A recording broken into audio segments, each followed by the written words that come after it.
You're now tuning in to The moon. Moon's Best Podcast. Funky dog head, bitch. Hi, man. We're live. Live and in stereo.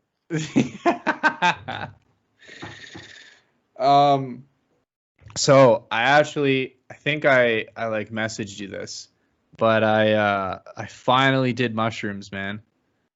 Right, you did. Yeah. Finally did them after like so much time of like talking about it and like being like on the other side of the fence. I like finally did it, and dude, I swear to God, it was like probably the greatest thing I've ever done in my entire life. And I think I'd have to agree with you. Like, why don't you tell me a bit about it? Dude, it was the sickest experience. Okay, so I'm like at my buddy's house, and like this was after I had separated with the first time, so like shit was pretty rocky. Right. And so I'm at his house, and we had talked about doing mushrooms, but every single time I went, I was like, nah, like I'm not gonna do them. Finally, I was just like, you know what? Like, fuck it. His girl's gone all night. Like, I got nowhere to be tomorrow. Like, we're gonna do this. So I was just like, I was so hype and so ecstatic. Like, I wasn't nervous. I didn't feel stressed or pressured. I was just like so fucking excited, which I think like helped dramatically because I was like so like ecstatic to finally be doing it. That's super important. Yeah. Exactly. So we did like 1.5 grams to start. Okay. And like we were smoking weed too and drinking. But wow. I think for most people the first time you do mushrooms is just like an absolutely insane experience. Yeah. Because it's so surreal and you have like no idea what the hell you're getting yourself into. Really don't. Like, if you've just smoked weed or like drank before, you really kind of expect something along those lines, and it's really just a whole other wavelength, you know? Yeah, or like people tell you that shit, they're like, oh, you're gonna like see like fucking gnomes and shit, or like fucking parabolas and like hyperglyphs and like all kinds of bullshit, and when really it's just like, no, like pretty much you get put in a space where everything you've ever wanted or needed to deal with, you just have to deal with now. You just have like a 20-hour span where like the only thing you can do is deal with your shit. No, exactly. And that's like that's what the Hollywood stereotype gets so wrong. You know, Yeah. It's like it's all visual, you know, you're seeing all kinds of crazy shit. Nah, Sure, like- you might see a bit of stuff, but it's mostly Like- introspective. Now, granted, I don't know if you listened to the last podcast. Actually it wasn't. It's shit, it's this one. This one that we're actually recording this for. This podcast that's coming out. My buddy tells this trip story about how he like sees this crazy like root monster that like eats him and devours him. It's like the size of the he had an insane visual hallucinogenic experience, like insane. Wow. How many grams is he?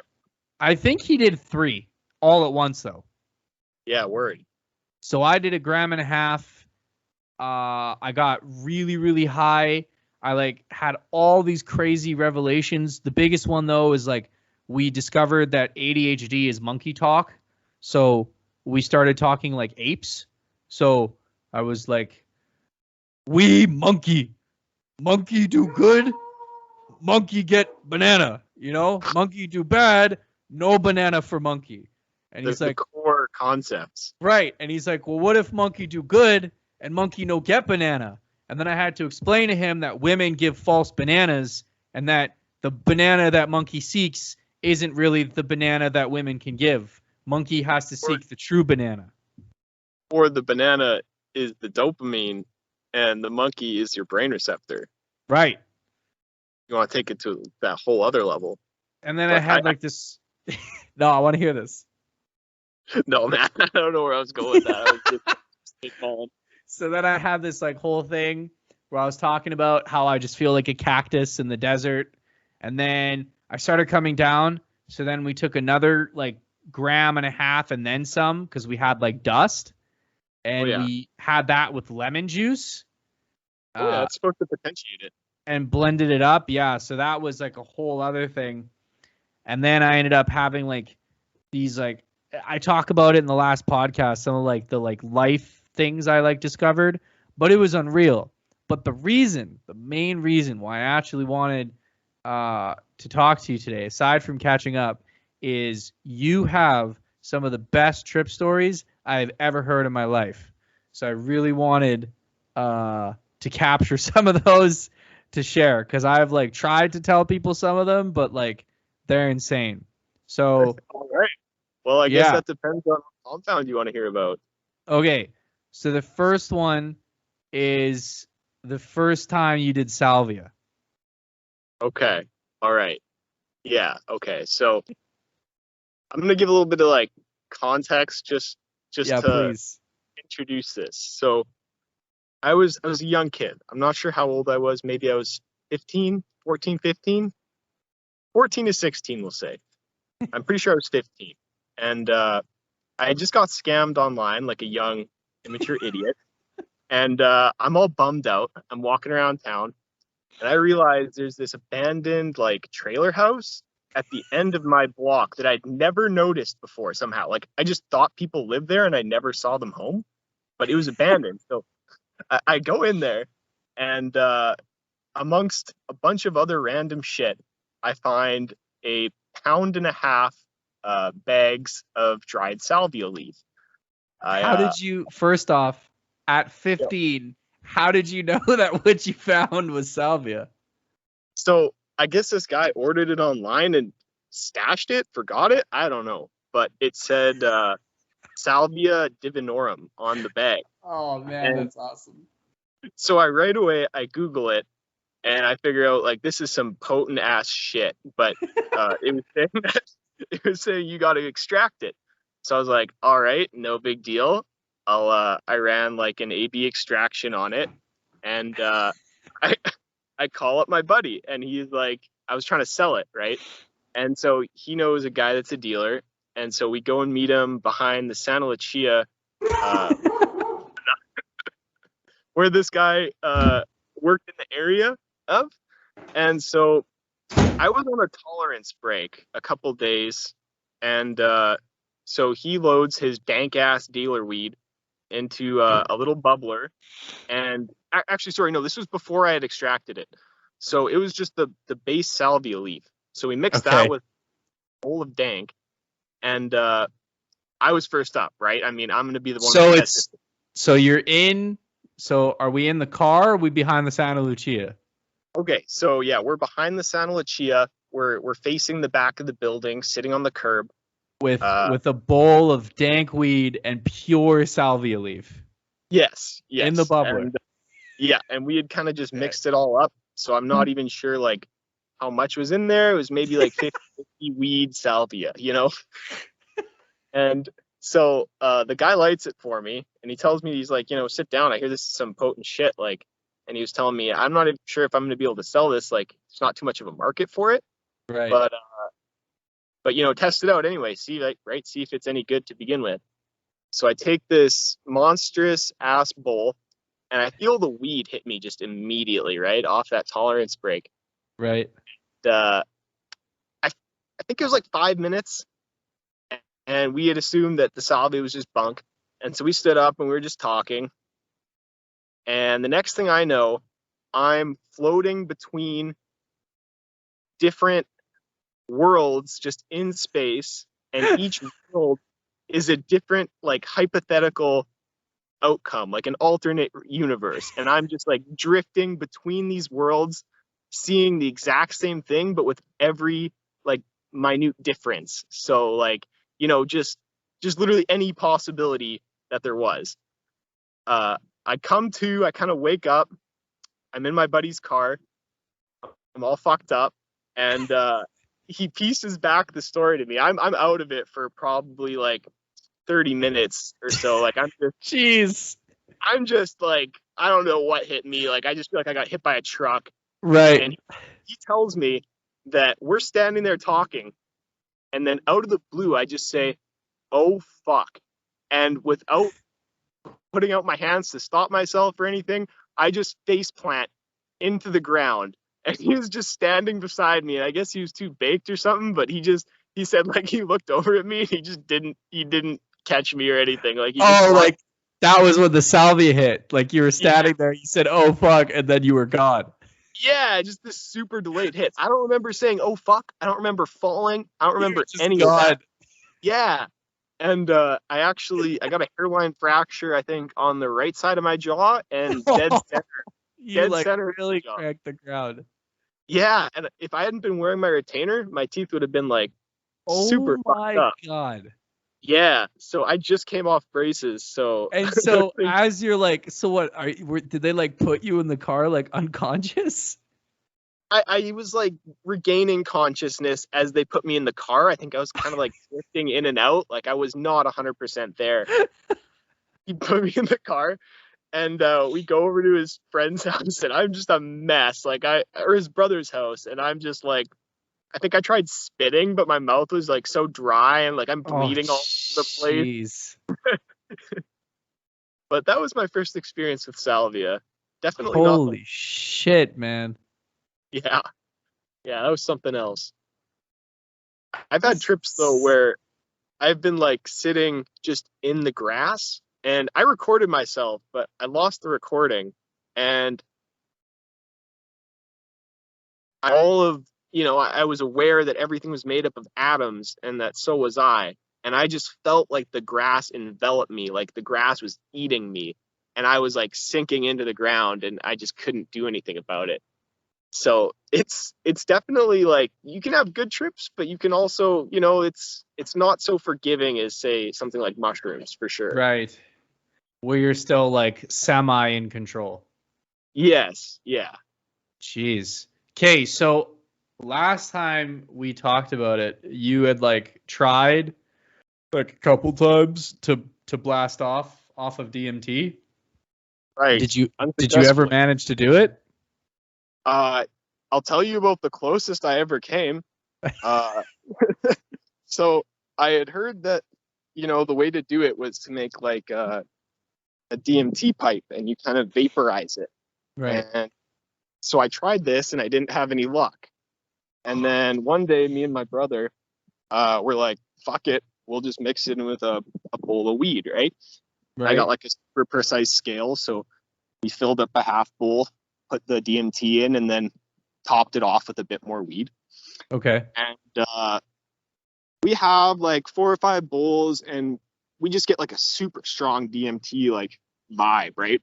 We're not getting into blast off territory, but we're just really feeling it. And that was like about 25 milligrams, and we were feeling that pretty good.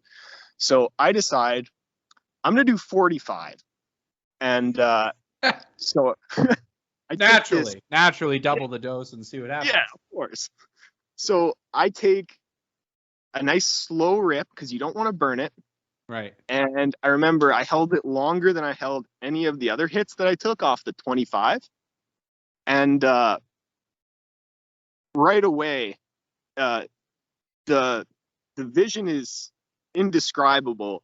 Like as your eyes are completely open, I was in the garage, so not the most like aesthetic environment, right? But it just looked like everything was layered with like a filter on it. And okay. And I hadn't even exhaled my breath at this point. And then I was gonna hold it longer, but I just heard like a bass sound, like a boom. And then I was like, oh shit, I'm going in, right? So okay. So I was like, okay, now's the time to exhale. So I exhaled, and it was almost too intense looking at stuff, I guess maybe because of how much it was distorting reality. But so I closed my eyes, and I guess probably more to myself than my brother, I just told him, like, I'm going to be okay, right? Like, I was not in any position to do any moving of any kind. Right. I didn't want him freaking out. So I'm like, I'm okay. But I was kind of more telling myself that, I think. And so my eyes are closed, and I'm kind of just going. None of the effects were super comprehensible at the dose that I took. It was kind of like going down like a tessellating light tunnel, kind of like okay. I guess what like a Star Wars like warp speed tunnel looks like, but with far more colors, far more vibrant, and super aesthetic. And I remember seeing what I can only describe as like two angelic like beings kind of on either side of the tunnel. Okay. And at this point, I start hearing like this super resonant like wind chime like tones. It's like doo, doo, doo, doo. And I was, That's amazing. like, holy fuck! Like that, it resonated with like every cell in my body. It just felt Like you're there. You were there. Yeah. And it was just the most beautiful thing I'd ever heard. And then, without opening my eyes, I asked my brother. I was like, "Yo, am I?" And I didn't want to seem crazy, but I was like, "Yo, am I just tripping, or like, did you put music on?" And he said, "I put music on," and he wasn't sure if it was like freaking me out. And I was like, "That is the absolute most perfect thing you could have done right at this moment." And that music, like, it was intense. And there's like a DMT whine this whole time that this is happening, and it's getting louder. And every once in a while, I'd hear more of those like bass sounds, like just a vroom. And it was just like you're going into the tunnel like faster and faster. And then he put that on, and it was just completely calming. And just soothed everything. man, it was just absolutely beautiful. And then you just got to vibe with it. Yeah. So I think about as close as I could be to blasting off without. I don't think I would want to do like 50 milligrams or anything next time. Like if I'm going to blast off, I would want it to be more sudden, almost more intense, because it was at that point where if you wanted to fight it, you totally could. Like you could prevent yourself from really from taking letting off. go. Yeah. So you try to hold on, and that's something that can kind of prevent you from breaking through in that sense. Jeez. Yeah. I mean, that sounds like you saw some entities, you saw the lights, you went through a tunnel. I think the only thing you missed is that maybe if you had done a little more, you would have saw what was at the end of the tunnel. Exactly, like that complete loss of self, as Terence McKenna calls it, the land of machine elves. Yeah. Exactly. I talked to one guy who like went there, but I don't know. I don't want to shit on people's like psychedelic experiences, but Right. I feel like I don't like hearing about psychedelic experiences from people that aren't that intelligent, because I don't feel like they really have a grasp on like what's happening. They're just kind of like describing images, which like is okay, but like I want to know, like, you know what I mean? Like I want a better description. Right. It's something that's super hard to describe, it is very difficult, but it's almost frustrating when you're looking to find that information and there aren't the words to put to it, That's true. But no, I That's crazy, man. yeah, no, it's one hell of a drug. That's all I gotta say. Man, the one thing that always, I've been doing a lot of like research on the John Hopkins Psychedelic Research Institute. Right. The MAPS project. Exactly. So I looked at like the way that they conduct a lot of their trials, and like, dude, it's kind of whack. So like they'll like lay you down on this couch and they'll put a blindfold on you and then headphones. And then they give you like your dosage. It's usually in like, I think it's like pure psilocybin in pill form. Yes. And then you just like trip out on the couch with the blindfold on, with the headphones on, but you can't really like get up or move. They just like want you to just like lay down and go through it. Yeah. It's like, so I those. don't, Sorry, you go. it's just like, I feel like, I don't know. It doesn't feel right. Like I can't imagine my first time doing mushrooms being bound to a couch with like basically like you're dampening my senses. You're like forcing me to be in my head, which like I guess on one hand you're like trying to help people, so like part of mushrooms is forcing you to deal with your issues, but I feel like that's a lot at once. Like Yeah, I don't know. I can definitely understand that. I know they do prepare them by talking to them. They'll say like, you're gonna see some stuff and you don't have to like it, but you just have to accept it. And that's something that I guess I was never able to put into as few words that made as much sense.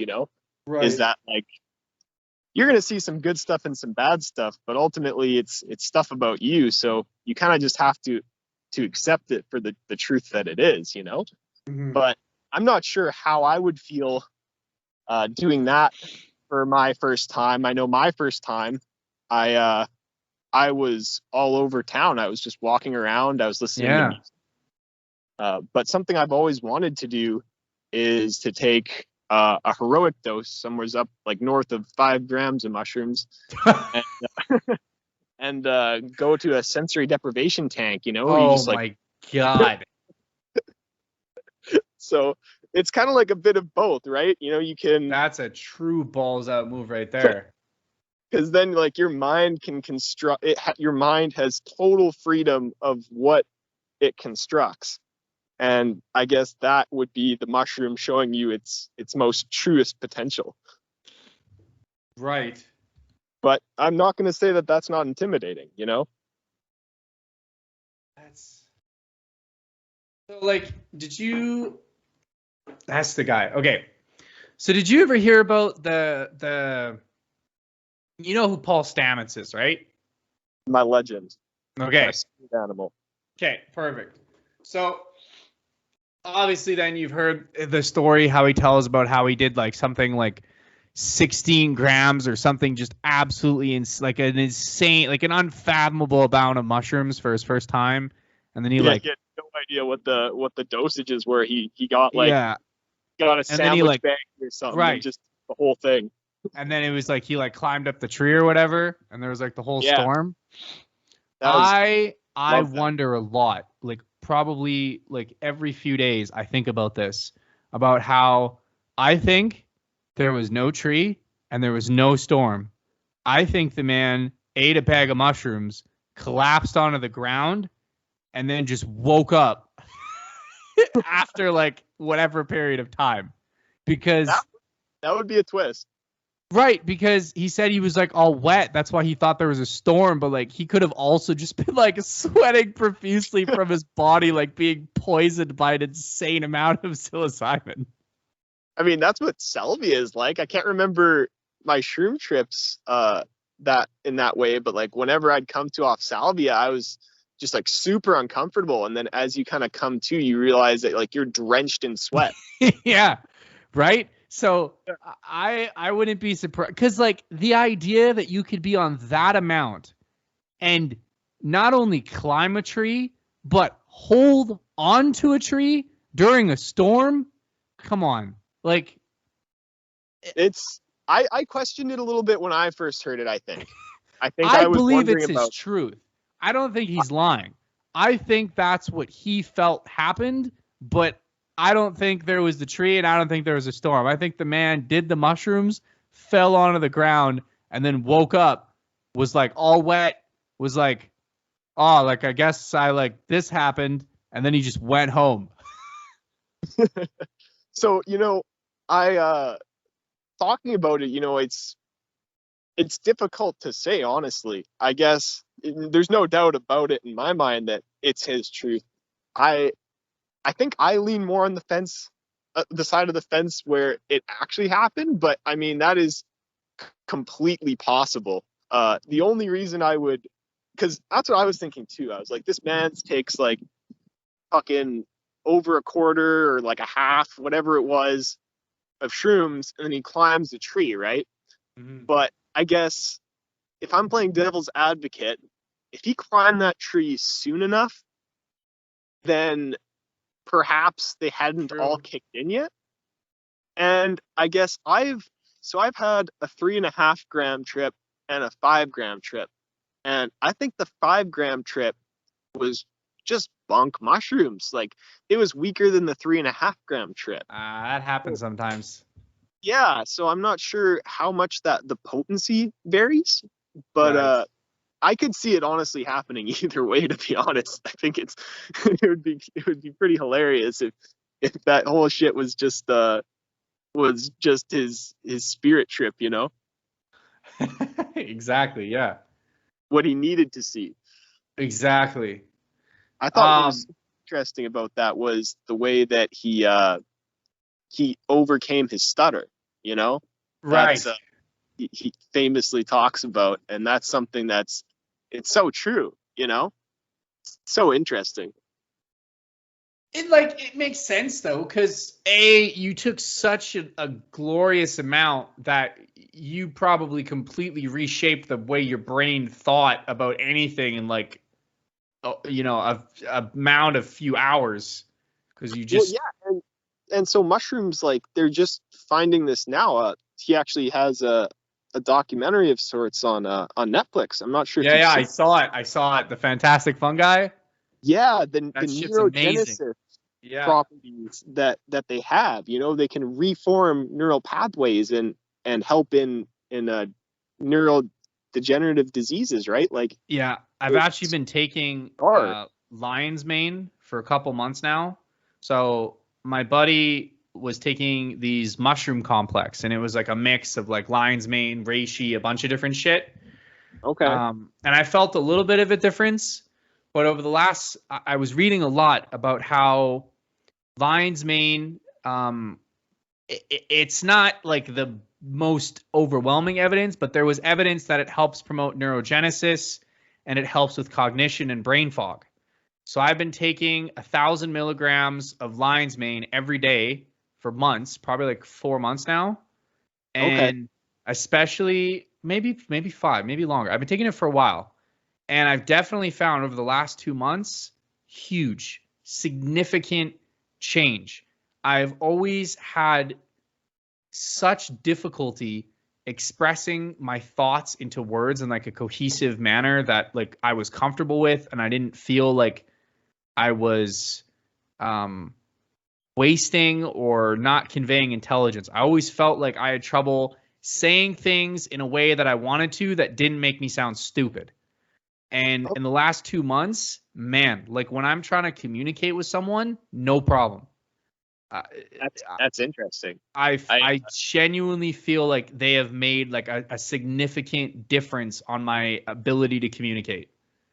That is something that I was thinking of trying out. I watched Fantastic Fungi. I just, I kind of side shelved it, to be honest. I remember because he was, when he went on Rogan back in like 17 or 18, he was talking about lion's mane, and I remember like looking into it and looking at it, and I was looking at the price, and I was like, I don't know.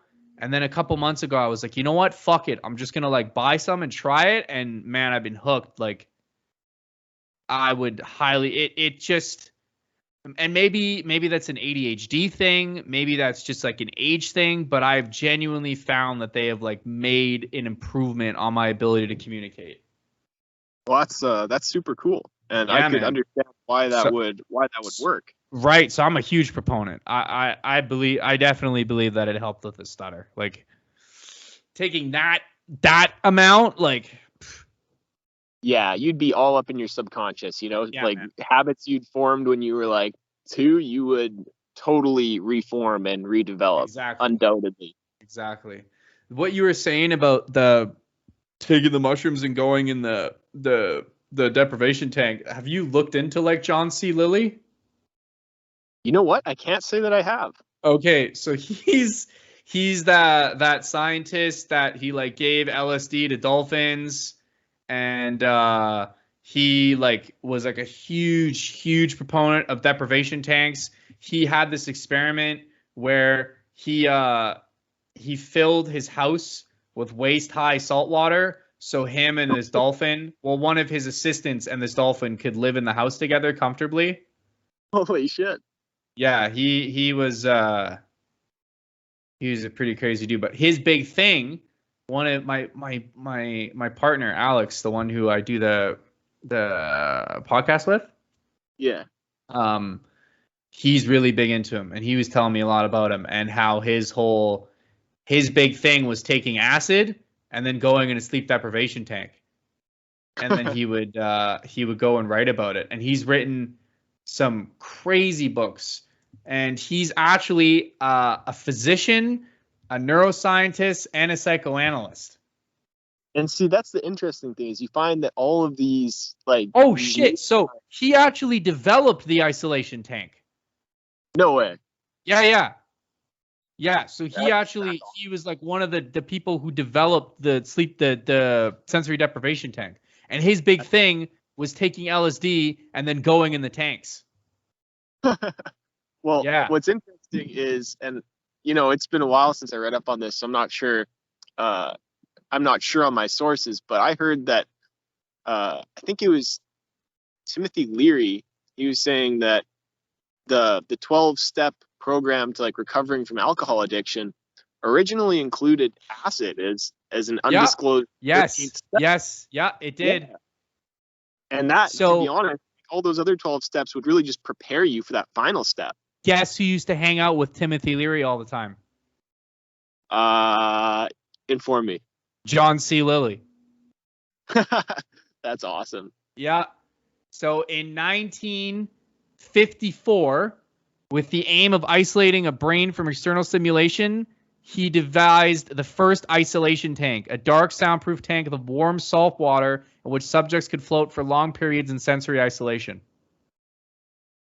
That's super interesting. And I guess that's almost what they're trying to go for with the clinical studies of psychedelics, because I guess that they got to keep it scientific and limit variables, and the slightest source of stimulation could really, I guess, interfere with a controlled process like that. The other big thing, I think I talked about this on one of the podcasts, that they've been trying ibogaine. That's been a big thing they've been doing, because they've actually found that ibogaine has had the ability to make people stop doing opiates overnight. Right. Yes. Which is insane.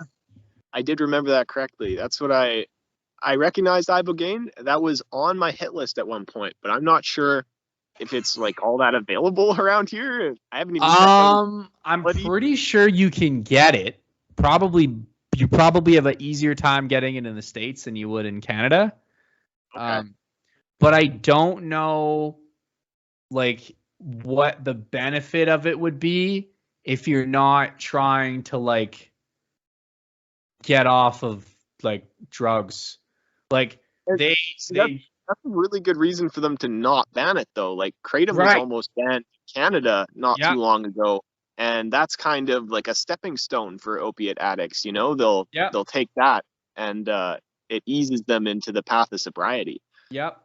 So they use it in traditional Ghanaian and African ceremonies. Hey, ibogaine. So what they'll do is they'll take you out into, they have this crazy ceremony with all these shamans and shit. But the one that actually does the ibogaine, they bury you, pretty much alive, so that the only thing you can do is look up at the stars. And the whole thing is, it's supposed to, they do this whole ritual and this whole ceremony, and it's supposed to simulate death, so that you simulate what it would be like to basically be buried alive, and looking at the stars as you'd be lowered into the ground and die. That's a super interesting concept. I mean, I'd be up for it. I think to go to Ghana and go to some rural town and have some dude feed you ibogaine and then get buried alive. Yeah, I mean, I heard ibogaine. I mean, I don't think it's dangerous. I think that I've heard that it doesn't have the same safety profile as something like mushrooms, but No. at the same time with a qualified shaman that is experienced in this kind of ritual. Yeah, I don't know how I feel about the word qualified, but definitely hear what you're saying. Experienced, I guess, is more the correct term. Mm-hmm. But I just think it's super interesting, all these Gabon, rituals. Gabon, Like, yeah. The talk about, Gabonese Republic. Okay, Gabonese? Gabonese, yeah. The pygmy tribe. So they get it from the bark of the iboga tree. Comes from the root bark of the iboga tree. And what's so interesting about this is just these indigenous people's knowledge of these areas. Like, for them to make ayahuasca out of two seemingly random, plant components that only work when you mix them together. I know. Those very specific. You wonder how many dudes got like either fucked up or like died from like mixing the wrong combination of shit. Yeah. Yeah. And it's just very interesting to me the way that they incorporate those into their religious experiences. Mm-hmm. I think it was Duncan Trussell who I heard he was saying that Christianity used to, like I forget what you call them. They had like the boxes on a stick that they would wave with the smoke, like an incense box or something. Okay, yeah. Those used to, like, back in the day, be filled with cannabis. And that was part of No way. That's what I heard. That's what quote Duncan Trussell, but that's Really? That's what he said. Yeah, I didn't look it up, to be honest. I was on the road listening to the podcast when I heard that. Incense. Hold on. It sounds too good to be true, but I believe it. I know, you want to believe it, really. Christian incense. I'm just going to type in Christian incense cannabis and see what I get. Moment of truth. Cannabis burned during worship by ancient Israelites. There you go.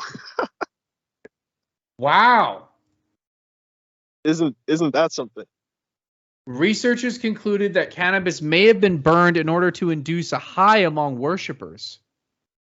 It's like the chanting that I'm not going to guess at the religion, but there's some religions, where they'll chant and they dance in a circle, and it's like a almost a mob mentality kind of thing, right? Like you get caught up. That kind of makes sense, right? Like imagine going to church, right?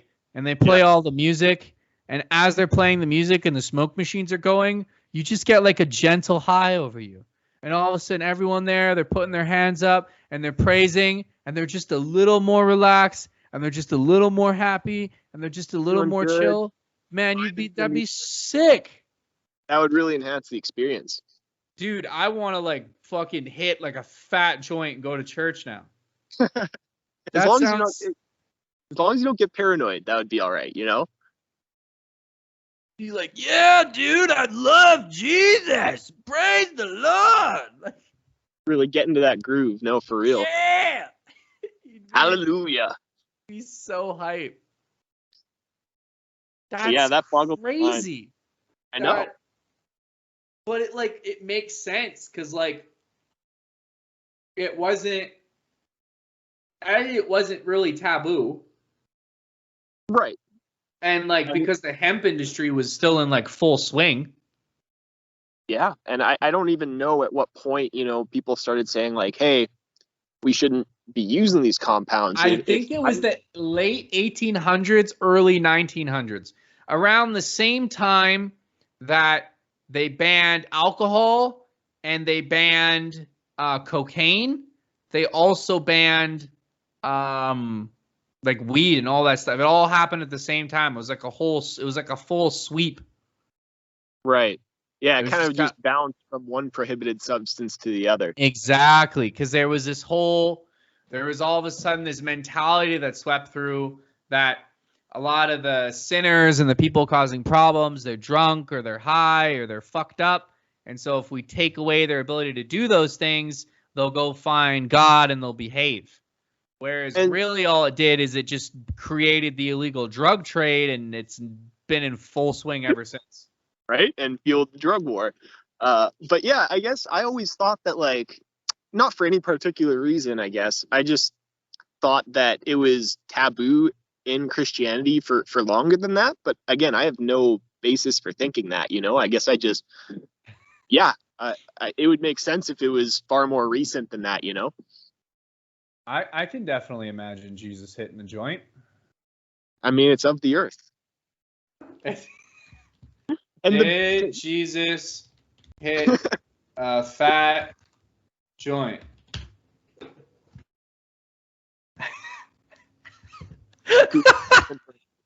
Do you want to know the top article I got? I do, actually. From Big Buds magazine. Burning bush, burning question. What would Jesus smoke? Oh my God. Perfect title. That's so good. That's amazing. Oh, what? Oh, the link's broken. That's a curse. I can't even open it. That's it. That's all I get. That's a teaser. That's all I get. But I just think it's super interesting if you approach it like, if these substances were in fact put here intentionally and they have this ability to alter your brain like that, then why else would they be here, But then you also wonder, like, I don't know, because like that's kind of like a double-edged sword, because on one hand it's like, okay, well, like, were we supposed to be the predominant species, or did that just kind of happen? And like, did we become the predominant species because of like stoned ape theory, where like, we just kept eating psilocybin mushrooms for like thousands of years and eventually we like branched off from our ancestors? That's a really good question. Because one of the things that they found is that like our closest chimp relative is actually closer. They are more closely related to humans than they are to other chimps. Huh. So at some point we branched off from a common ancestor. Oh fuck! Someone's popping off over here. Jesus. But sorry. Could you repeat that last part? Yeah. So at some point, just based on that fact, we probably branched off from a common ancestor, and like that usually comes from a reason, right? Like, what was it that made us evolve differently than them? Right. And I guess either you could look at it like it's blind chance, or like you said, something like the stoned ape theory, And then, especially after watching that Fantastic Fungi movie, and like how they talked about like how like fungal intelligence and like how long it's been around, and like how mycelium is actually used to like transport materials from like one tree to another tree, and how like the forests can communicate with each other. Like all of a sudden you're like, fuck, like maybe we really did evolve alongside mushrooms, and like that's just like a part of it. Or maybe once you do mushrooms, the mushroom gains an intelligence over you, and part of that intelligence makes you tell other people about mushrooms, so they do mushrooms. So eventually the mushrooms actually take over society, in like their own weird way, because now they've like infected each person's brain with like telling them the like quote unquote truth of mushrooms. Like kind of like they do with ants, except more in a sense. Exactly. See, and I've thought about those things. To be honest, I always reserved them because I didn't want to come off as that crazy mushroom person. I'm not sure if I've avoided that at all, but that was one thing I was like, you know what, you can think those things, but just don't be the first to spout it out. You're at a party, don't go spewing that. But I feel like it goes with like Rocco's, what is it? It's the Rocco's obelisk or whatever, where it's like, have you heard about this? Familiar, no. Okay, so it's a really fucked up thought experiment, and so the thought experiment goes like this. It's really hard to like explain. I'm trying like really hard to like piece it together, but essentially the idea is that there is a dangerous intelligence that's coming. Okay. Okay. And so,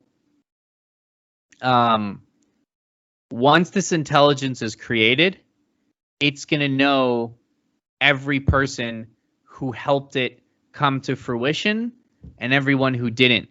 And so once you know about Rocco's obelisk, either you need to tell everyone else about it so that they can help create it because it will inevitably be created, or you don't.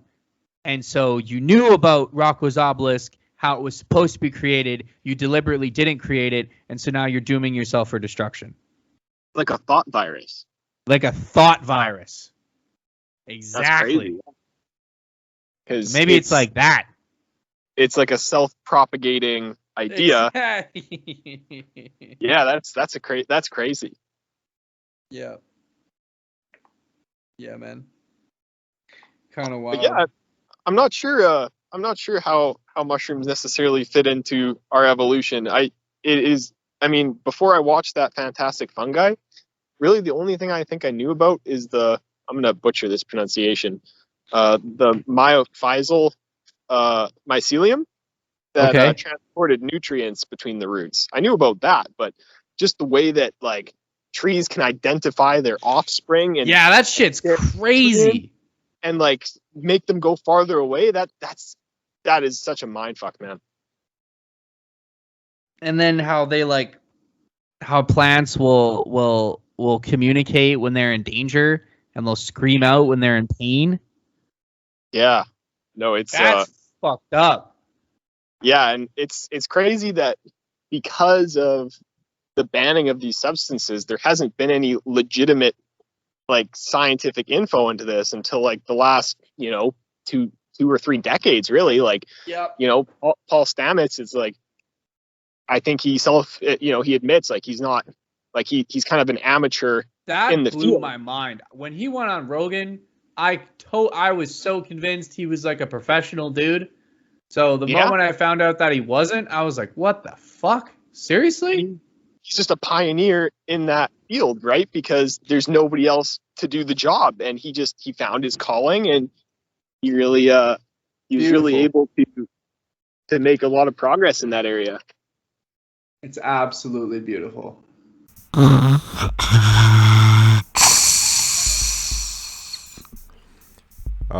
Got some bad news, folks. So it seems that our cryoregulators are broken and that the Moonbase starship is currently freezing, and we're experiencing a temperature drop, and our ship is slowly becoming encased in ice. And really the only way we could possibly fix this is with Patreon donations. If you check out the Moonbase Podcast at Patreon. Things aren't looking great. There's a Yeti outside our windshield now. We're in some kind of ice cave, and we need those cryoregulators to keep us warm.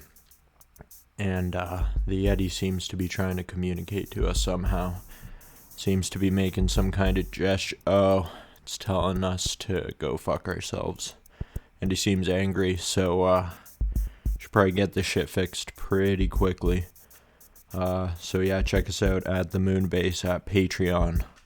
And that way you can support the Moonbase Podcast and get us out of this sticky situation.